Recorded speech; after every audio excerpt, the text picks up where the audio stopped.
Le Rêvorama vous est présenté par Rêve Connecté, Entreprise, enchantez vos expériences connectées. et Souvenirs Connectés. Écrivons et partageons votre histoire et vos mémoires.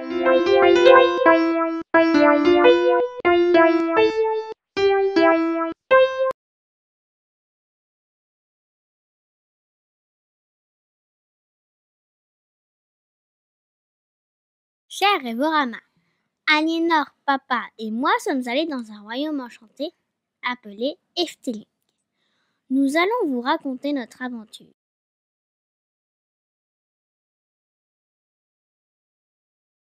Pour découvrir Efteling, nous avons pris le Ouibus direction Amsterdam, puis une succession de trains intercités et navettes, ce qui fait un trajet de 2 heures depuis Amsterdam et nous a permis de découvrir les fameuses OV Chipcar. Goedemorgen. Dit is de Sprinter naar Tilburg en Breda. Deze Sprinter rijdt verder naar Tilburg Universiteit, Tilburg Racehof, Gilse Rijen en Breda. Qu'est-ce que vous retenez de cette aventure dans les transports en commun des Pays-Bas? Dans le bus, il y avait des ports USB pour brancher son téléphone pour qu'il charge et du Wi-Fi.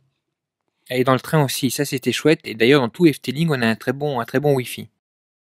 Donc nous arrivons avec la navette au niveau de l'entrée d'Efteling. Très belle entrée, mais nous devons d'abord trouver l'hôtel. Alors nous avons demandé à une personne d'Efteling et nous sommes allés à l'hôtel qui était super beau, le village Bosric.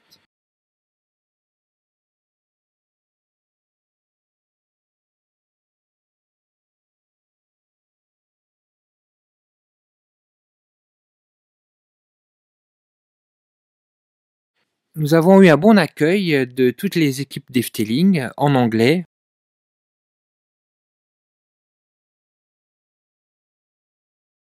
Premier petit déjeuner à l'accueil donc du village Bosric. Aliénor, qu'est-ce que tu as pensé du petit déjeuner qui était proposé au village Bosric? J'ai très bien aimé. Et il y avait beaucoup de choix. Il y avait beaucoup de poissons que je connaissais pas, comme le chocomel, qui est en fait comme le chocolat chaud, mais qui n'est pas chaud. Et c'est très bon.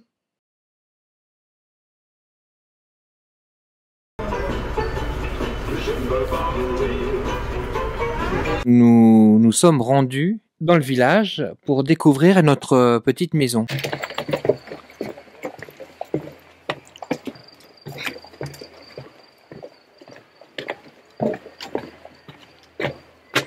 Et donc, qu'est-ce que vous avez pensé du petit village qui mène à la maison?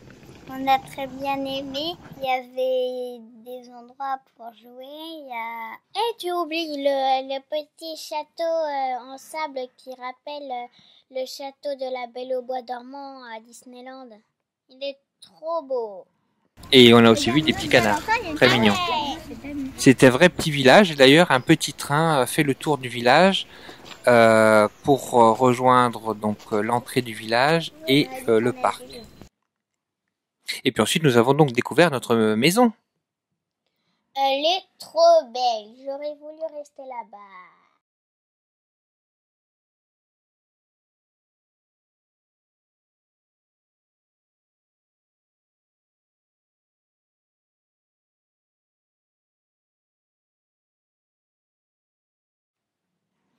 Elle était très spacieuse. Il y avait tout ce qu'il faut au niveau de la cuisine.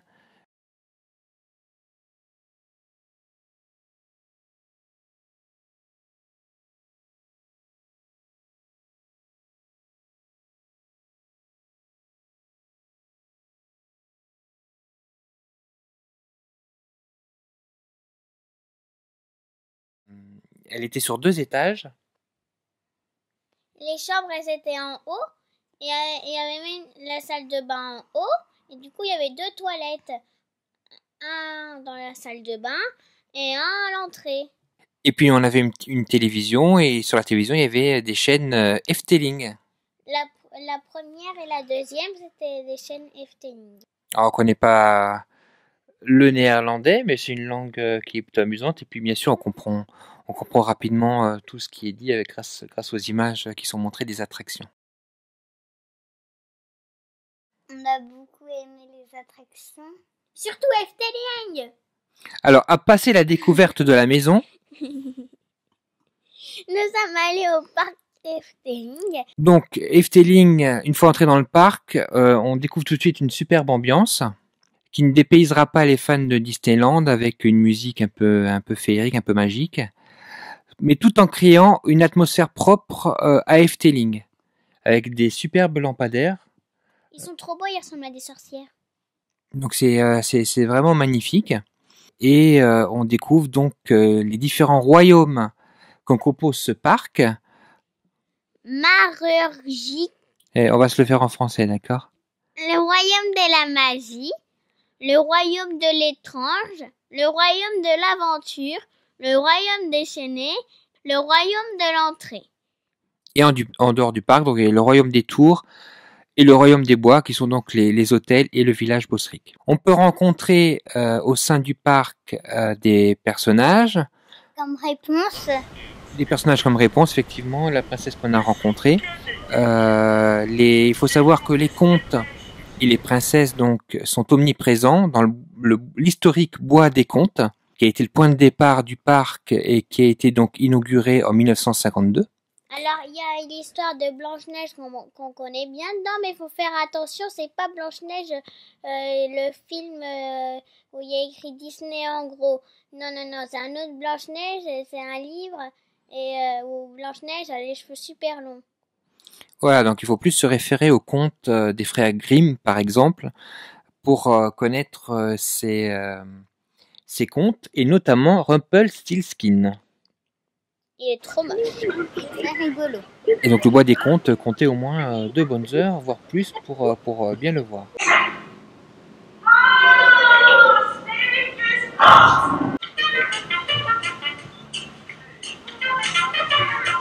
Pour bien découvrir le parc, vous avez aussi une belle balade en bateau.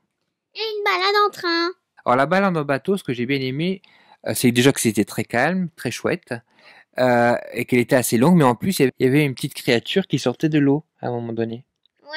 Ouais. Donc balade en bateau, aussi balade en train comme a dit Léopoldine, et la vue panoramique avec la pagode, donc qui s'élève dans les airs et qui permet donc de voir, qui tourne et qui permet de voir l'ensemble du parc. Heureusement qu'on l'a fait, on n'aurait jamais su où étaient les montagnes russes. Voilà. C'est vrai que si vous allez comme ça dans le parc, qui est très grand, vous pouvez complètement faire l'impasse sur certaines zones. Donc il faut bien se référer au plan, à l'application mobile. Et puis c'est vrai que commencer par la pagode et la balade en train ou en bateau, ça peut aider à bien découvrir le parc.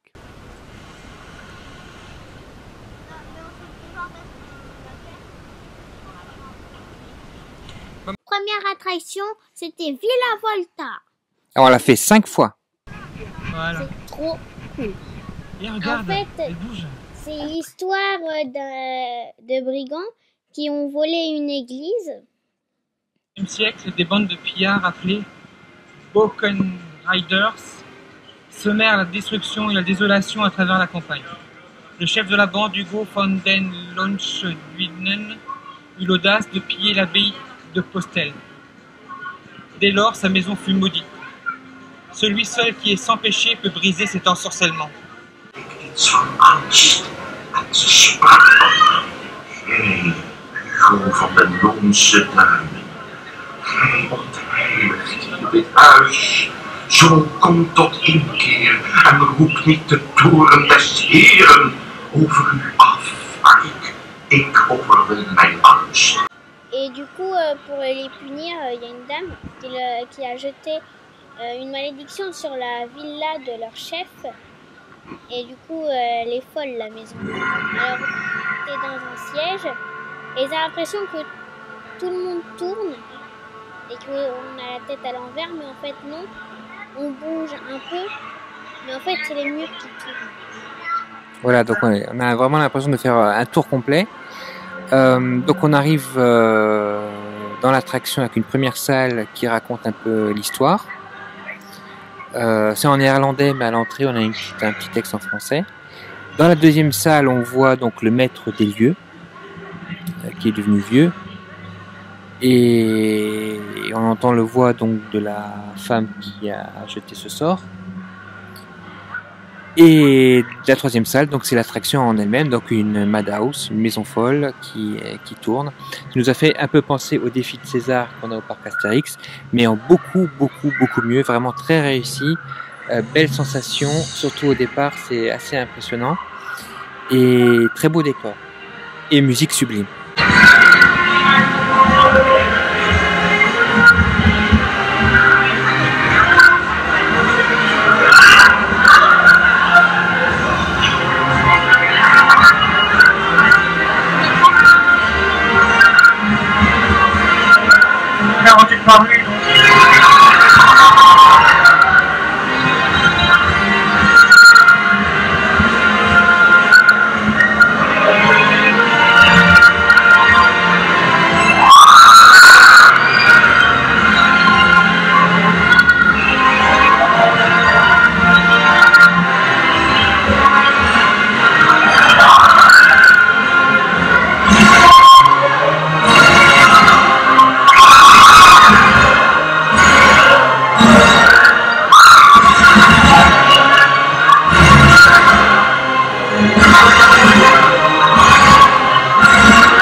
Elles sont classées en genre. Il y a, par exemple, dans les parcours scéniques, il y a Fata Morgana, que j'ai beaucoup aimé, mais mon préféré c'est Carnaval Festival car il est très rigolo. Voilà, donc c'est parcours dans une barque un peu façon It's a Small World ou Pirates des Caraïbes, où on voit donc des décors et des scènes avec de la musique et soit des marionnettes, soit des animatronics, et c'est vraiment réussi, c'est vraiment sympa. Après, il y a d'autres attractions intéressantes, comme le labyrinthe que vous avez fait assez longtemps. Ouais, c'était cool. Un monde miniature. J'adore les petits trains Et en plus, il y a de jour et aussi il y a de nuit. Il y a aussi de l'autre côté, il y a le train, mais de nuit. Après, il y a les classiques qu'on trouve dans beaucoup de parcs d'attractions, les carousels, la Polka Marina, le galion balançoire, donc c'est comme le bateau ivre. Et la promenade en voiture. Voilà, la promenade en voiture ancienne. On a beaucoup aimé Piranha. Je me suis fait toute mouillée. Donc c'est la rivière sauvage en bouée. Et puis on a les attractions à sensations fortes. Comme Baron qui est ouvert il n'y a pas longtemps, qui est vraiment très impressionnant. La première descente à 90 degrés est juste incroyable. Et celui que tu veux vraiment faire, Joris avec le dragon. Voilà, donc c'est une course entre deux trains. J'ai pas réussi à convaincre les filles, mais il y a de l'espoir. Il y en a d'autres qui ont l'air sympas, comme Python, les montagnes russes aquatiques, Bobsleigh et Vogelrock. On a aussi vu un château hanté. Alors vraiment, je ne l'ai pas beaucoup apprécié, car en fait, tu entres dedans, tu vas te dire ça va être génial. Mais au final, ce n'est qu'un spectacle où ils jouent avec les lumières. Voilà, donc c'est joli à voir, donc c'est sympa. Mais c'est vrai que à Château hanté, on attendait un peu autre chose, on attendait un parcours scénique à la Phantom Manor. Mais on leur en veut pas comme il y a belle Villa Volta. Niveau restaurant, le premier restaurant qu'on a fait, la crêperie Polos Köken, alors j'espère bien le prononcer. En fait, c'est la crêperie des personnages du parc qui sont Pardos le magicien et la princesse Pardirne, ou Pardirne, désolé si on ne le prononce pas bien, de Symbolica, qui serait une planète qui serait très loin d'ici. Polo's Koken, c'est trop bon. Dans le menu enfant, il te donne une crêpe et après tu la décores et tu la manges. Et vous avez aussi eu le droit à quelque chose d'autre de magique. Un verre où tu prends de l'eau magique et après, ça s'illumine. J'ai eu de l'eau bleue et moi de l'eau verte. C'était trop beau. Les crêpes sont très bonnes, l'accueil aussi. Et puis il y a une petite surprise au milieu de la salle. Il y a des gâteaux et des outils pour faire des crêpes. Ils n'arrêtent pas de tourner. On dirait que ça va exploser. Et au final, ça se... Donc Polo's Koken, on est allé 2 fois. Et vraiment, on le recommande. Hein. Ouais.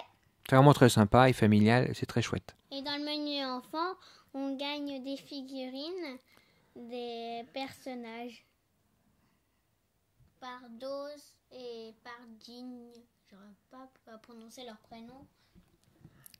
Alors, donc ils viennent de la planète Symbolica. Alors Symbolica, c'est une attraction qui va aussi ouvrir l'année prochaine, qu'on a hâte de découvrir. Ça sera un parcours scénique. Ça sera aussi un parcours scénique, mais a priori, d'après ce que j'ai compris de l'explication, il y aurait plusieurs parcours possibles. On choisirait son parcours et il y aurait un côté aussi interactif. Donc on s'attend vraiment à quelque chose d'assez sympa et d'assez moderne. Et ce serait vraiment une attraction qui serait, à mon avis, consacrée aux 2 personnages principaux et à leur planète. Qu'est-ce qu'on a fait d'autre comme restaurant? Le restaurant le restaurant Raveline avec le spectacle. Alors, c'est quoi le spectacle Raveline? Le spectacle, si j'ai bien compris, il y a des chevaliers, il y a des méchants qui arrivent, et les chevaliers, ils prennent leurs chevaux et ils combattent les méchants. Et à un moment, il y a un méchant qui revient avec son chevaux, ils sont en train de brûler alors que ça leur fait rien. Et il y a une dame, on dirait qu'elle utilise la force et elle met l'un des méchants en pyjama. Et il y a un moment très sympa avec un dragon, on vous en dit pas plus, mais c'est vraiment épique. La musique, là encore, est magnifique. Alors il y a des petits casques qu'on peut demander à l'entrée pour avoir la version française. Mais à mon avis, ça ne sert à rien, j'ai tout compris alors que j'entendais rien. Voilà, et puis donc c'est mieux peut-être d'écouter en direct finalement. Quand on a compris un peu l'histoire, on arrive à suivre. Et puis on profite moins de la musique avec les casques sur les oreilles. Tu as aimé, Aliénor? Oui, j'ai adoré. C'était même le spectacle que j'ai préféré. Alors c'est un spectacle qui a été créé en collaboration avec le Parc français Puy du Fou. Et donc voilà, c'est une réussite, c'est très sympa. Et donc ils ont ajouté à côté de la scène un restaurant. Un restaurant, oui, c'est très bon dedans. Alors, mais il faut réserver. Alors, ils t'emmènent à ta table. Et après, ils disent qu'il faut chercher les plats. Alors, du coup, tout le monde se précipite et ils vont chercher les plats. Et quand ils disent d'aller chercher les desserts, et tout le monde se précipite et ils vont chercher les desserts.